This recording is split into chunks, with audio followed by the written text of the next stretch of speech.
As we start the last week of Black History Month, we are celebrating a trailblazer in our own area. Tonight, we take you to the University of the Ozarks in Johnson County. 5 News reporter Rachel Williams shows us how the university made a mark in Arkansas history for inclusivity. In 1958, the University of Ozarks became the first primarily white institution to admit black students in Arkansas. 5 years later, the university welcomed Sylvester Benson, the state's first black athlete to compete in intercollegiate sports. The University of the Ozarks stepped into that space, and the coach at the time and the president at the time believed it was the right thing to do.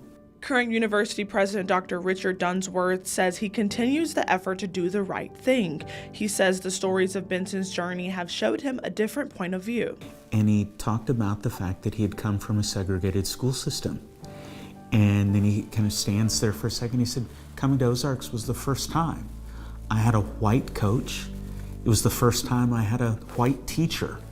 And for me, that was a little bit of an epiphany because I'd never thought about it from that perspective.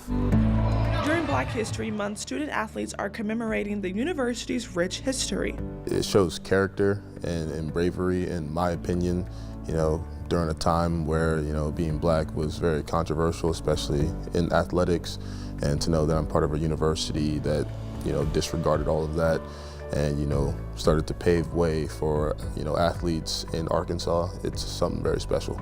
Ozark wrestler Karan Lewis plans to continue the legacy for his generation and the next. He had, harder circumstances, obviously, but, just to continue to build on this legacy, it's, just being the best version of a black athlete you can be.